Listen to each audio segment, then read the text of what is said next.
Mad at their phone? magical the phone is. I've never been mad at my phone. What are you talking about? When it's not working? No, my phone always works. When you don't get Wi-Fi? No, that's Wi-Fi problem. It's like, damn, we don't have service or whatever. You get mad at that? How you feel is how you feel. Gosh, this generation is cooked. All right, let's go to Cam Inman.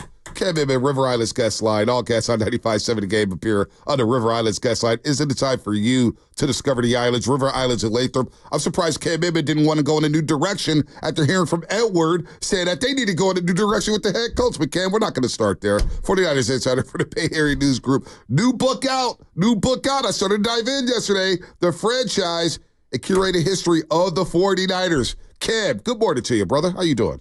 I'm doing great. My landline is working wonderfully, so I'm not mad at my phone. I think I have the last landline in the Bay Area. Just for you guys. I canceled mine, Cam, and I'll tell you why. Because my wife said to me, I go, well, what if happens if there's an earthquake or there's a natural disaster? She goes, Joe, the phone is electric, and it would have to be charged. And I go, actually, you make a good point. I guess if the electricity's out, then the phone won't work anyway. Because now listen, you got to get one of the old phones and just know how to tap into the phone line. Have that in the garage ready to go, just in case. Look at you. That's actually really smart. That's a seasoned veteran right there. Is. That's Cam Inman Rotary right there. dial. Come on now. Come on. All right. Let's get to the business here. Niners are 2-3. Disastrous loss against the Arizona Cardinals. But if they win tomorrow, they'll be tied for first place in the NFC West, and they'll be able to stabilize and calm the waters a little bit here. So, who's in, who's out? Let's start with the offense here. How did Kittle, Debo, Ayuk, Brock, how did they all look yesterday in their little walk-through at Levi Stadium yesterday? It is a little walkthrough. We only get to see about 5 minutes of it, but they were all moving around fine, right? So yeah, I mean, Kittle's got that bounce in his step because he loves playing in Seattle. Yep. And Fred's got that fierce, I'm going to kill people look in his eyes because they've lost 3 of the last 4.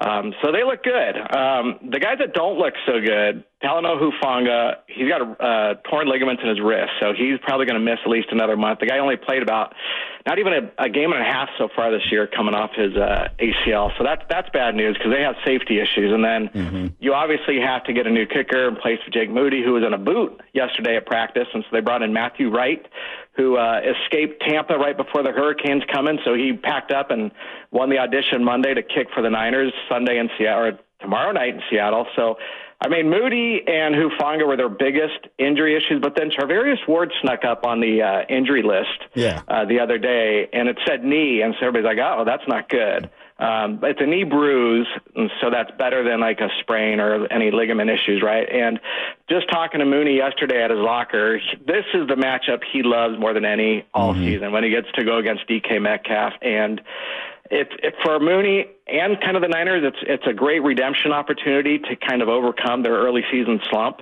and do it on a big stage. You know, Mooney Ward, you mentioned that going up against DK Metcalf. He's had his days against him. The hat and T-shirt game a couple years ago when Brock Purdy played with broken ribs. Last year, Thanksgiving night, when the Niners went up there and handled their business. But he has not been moving well. That Rams game, they ran an out and up on him. He just fell to the turf, left the game. He came back, and the Rams started challenging him deep. How did he move last week, in your opinion, against the Arizona Cardinals, Mooney Ward? Because that's a big deal when you got DK Metcalf, Jackson Smith, and Jigba, who's coming on in the second year, Tyler Lockett. Yeah, well, I mean, there was that one play, like down, I think it was on the Cardinals' go-ahead drive or whatever, where he got beat deep down the sideline, but Kyler Murray overthrew him. So that didn't look good. So it's like it does make you wonder what is going on, and you know, he's had a lot of health issues over the last couple of years, but I will tell you, he's battled through a lot of injuries that don't get reported because they're not major, but they could be major to him. So you just wonder about the health of it. But, you know, he's playing for a contract. Lenore's playing for a contract. There's a lot of business that's kind of just revolving around this team ever since the spring, right? And you would just wonder how that's weighing in their heads. So, but hey, it's now's the time you got to put up, and he knows it. I will say, like, first thing I said to him yesterday, I go, look, I know your confidence isn't shaken. And he's like, yep, you know me, I'm good, I'm ready to go. So, I mean, he knows he's not playing up to the level he needs to, but there's still a lot of football and chances that are coming. Cam, each week feels so diverse in the NFL, right? It's just a total separate entity from the week that we saw prior. And then each season is just so different, right? I mean, you've been doing this a long time. You've been covering this team and this core of guys for a long time. What's different about this year's team versus maybe years prior? Because we know they've had some stumbles at the beginning of seasons and they've dug some holes, but what's different about this year as opposed to years in the past? I was thinking about this today because on offense, they got everything in place, right? You have a healthy quarterback, healthy Trent Williams. The offensive line's intact. You can debate how good they are or bad. It doesn't really matter. You're obviously missing Christian McCaffrey, so that's a big difference. But look, they were missing him 2-3 years ago, right? To me, I think the big difference is defense. And I think they're in the middle of a rebuild that we don't realize. I mean, they have Nick Bosa and Fred Warner. But what is going on with this defense? There's a lot of new parts there. You got a new defensive coordinator. So everybody's scrutinizing the defense now that has not held a 10-point lead in the fourth quarter in 2 of their last 3 games. And to me, that is a big issue that kind of gets swept under the rug because there's so much star power on this team that they're in the midst of this, we're kind of transitioning on defense, but they're not playing a ton of young guys because there's a bunch of free agent pickups, especially on the defensive line, that are not impacting the game the way they should. And then at linebacker, Devondre Campbell is impacting it negatively. And then just in the secondary, there's been too much miscommunication. So as much as we can harp on, obviously the offense is not the same without McCaffrey, and you see it in the red zone. To me, the defense has always been what's driven this engine. And the defense has not come calling yet, outside of Fred Warner. Fred Warner's been just balling all season. And that's why when he had an ankle injury a couple of weeks ago, everybody was freaking out for good reason. But Bosa's got to get to the quarterback more. I mean, it was fabulous interception last Sunday, but he's got to make more plays, and everybody's got to make more plays around him. I mean, that was the whole thing. If you're playing next to Nick Bosa on that defensive line, you should have one-on-one opportunities and win them. It just doesn't seem like they are. And you referenced some of the veterans. I mean, what is it with some of these young guys? Because like when Pooney gets in, I mean, obviously Pooney's very good. He's better than what they have, and he's playing really well. I think he is. At least my eyeballs are telling me. But like Renardo Green only gets 1 snap on Sunday. You drafted him, and I thought he'd be a factor. Obviously, the 2 wide receivers, Cowing got dinged up. He's more of a returner right now. Right. Haven't seen Pearsall at all. But like Bethune and Jalen Graham, who they brought back, you're not seeing the young linebackers play. Okwanu, horrible penalty, but you don't see him a whole lot out there. Is it as simple as just playing the youngsters and just living and dying? Mustafa in the secondary. Is it just as simple as playing the youngsters and living and dying with their development? That's part of it. That's the growing pains, right? Especially with Mustafa, because the guy's made some really tremendous flash plays, and he's also missed some glaring plays, whether it's a missed tackle or dropped interception. So going into Seattle, I mean, obviously that to me is what I'm kind of most concerned about. Is if I'm Geno Smith and I've thrown for more passing yards and attempted more passes than anybody in the NFL, I'm going deep on these Niners. I mean, they've given up the deep ball a couple times already this year, and to me, I want to see how vulnerable that secondary is because you have some very young safeties. And the cornerback's suspect, I would say, is fair. And then if that doesn't work, you could always go underneath and figure out whoever my guess is they bench Devondre Campbell and have D. Winters play a lot more next to Fred Warner. That's what they should have done going into the year and given D. Winters his growing pains opportunity because Fred could cover for some of that until Dre Greenlaw gets back. But I mean, that to me is I mean, offensively though, that's a veteran side. I mean, that is they've got no excuse not to go in there tomorrow night and put up 30 points on the Seahawks. And that's a lot of points to put up in that building, and there's a lot of talk. Is this a must-win game? It's not a must-win game. It's a big-win game. They won big in that 2019 game to win the number 1 seed. Yep. They won big, 2-3 years ago to clinch the division with 4 games ago. They won big last year on Thanksgiving.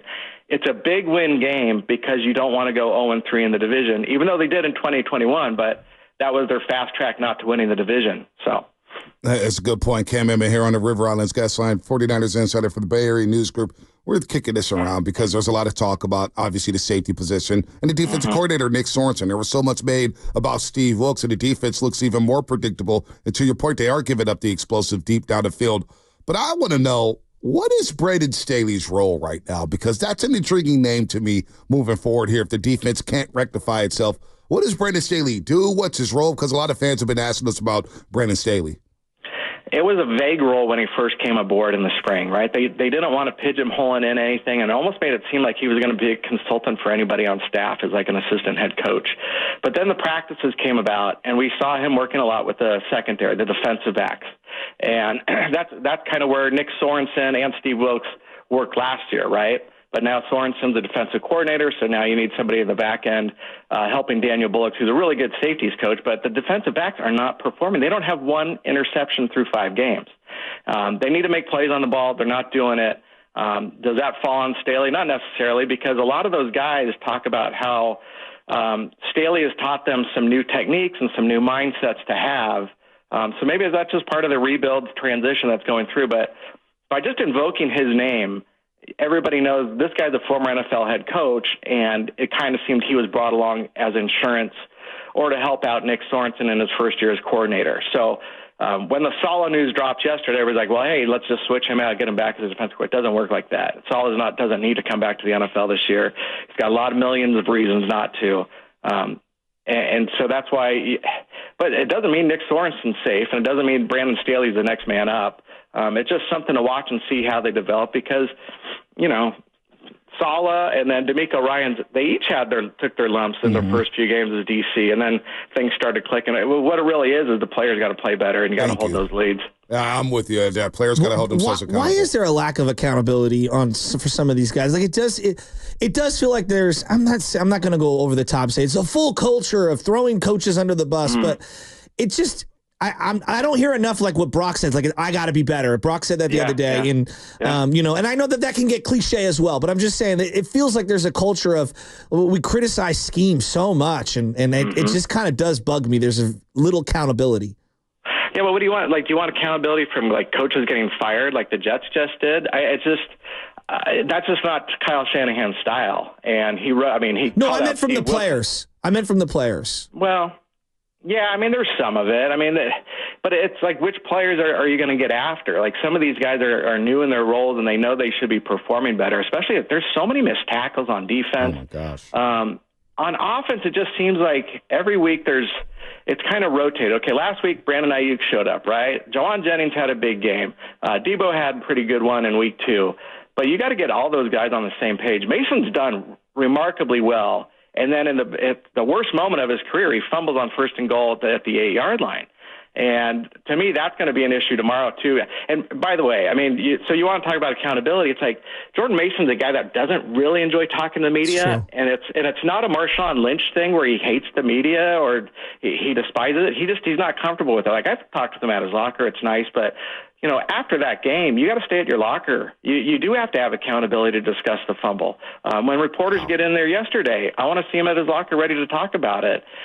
This is a premier NFL running back right now, and that's where I think you're right on some of the accountability. But at the same time, is he being coached up to go over that? I don't know, right? So what was J.P. Mason like before he got elevated into this role with Chris McCaffrey being out? Because obviously some fans, I remember the game you mentioned, the hat and T-shirt game when they won a division title and Purdy had the broken ribs. Mason had some great runs down the stretch to seal the game, and he showed his ability there.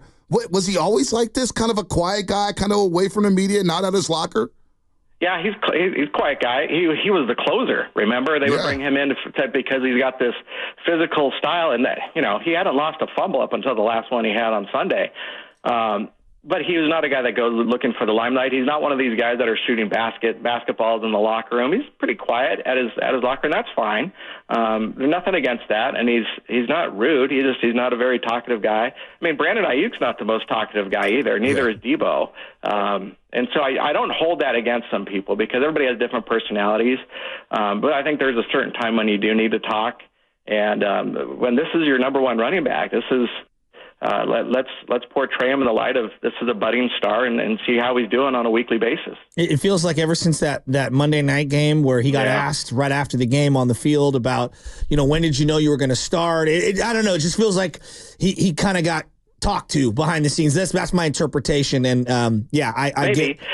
Maybe, but the other thing is, it doesn't really matter. It doesn't really matter what he's saying. It's a matter of how he's running the ball. And this guy is running the ball so darn well. I did ask him this a few weeks ago, and I said, look, do you have better vision this year? Because we're just seeing him, we see these lanes open up, and he darts through them rather than just plow up the middle like we thought he would be, like what kind of running back he was. And he goes, nope, it's the kind of vision I've always had. And the difference is they're just calling a different style of plays for him, because he's your number one running back now. So he's got to run the offense and not just run the closer plays. And so he's confident he can do all of it, and it's looking like he can. What ended up happening with Jawan Jennings, he went down in the middle of the game, like in the huddle, very oddly, and he kept grabbing his arm, hand, wrist, finger. What's going on with Jawan? I don't know, because it was never even reported that he had a hand injury, and he's not on the injury report this week. But did you see the catch he made, like out of bounds, like near the pylon, where like he had another guy draped all over? He made another catch just reaching. This guy is like, I would just throw to him every frickin' time, because we know he's got this contact courage, but he makes some incredible catches, and I will tell you that rubs off on the quarterback, and that's why he trusts him. And Purdy tries. There's just been this, like the last few years, they forced the ball to Debo so much. And I understand you get the ball to him in space and he can run through guys, but he's not doing it.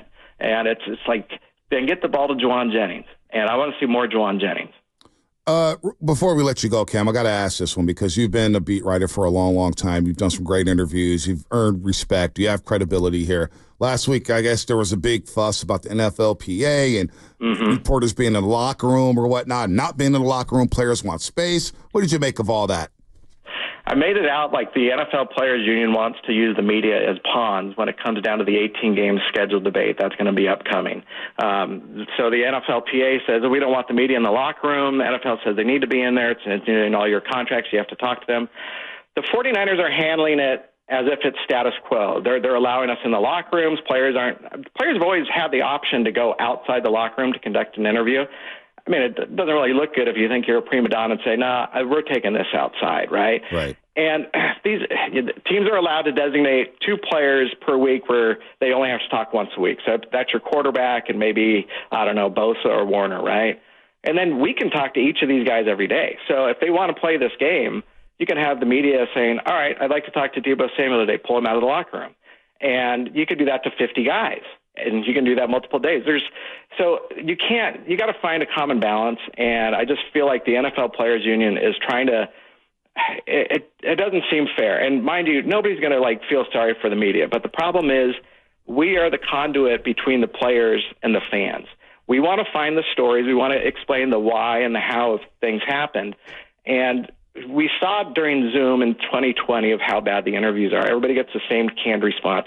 You don't get any great insight out of it. By being in the locker room, and you have, if you have players' trust and you can talk to them one-on-one, and you can kind of glean really cool insights that you may not know, or have them more relaxed to explain why they want J.P. Mason to keep, churning for extra yards and running through guys' faces. You get way more colorful quotes that way, and it enhances everybody's brand. And it's just, to me, it's ludicrous if they really want to kick the media. Dude, we're only in there for 45 minutes.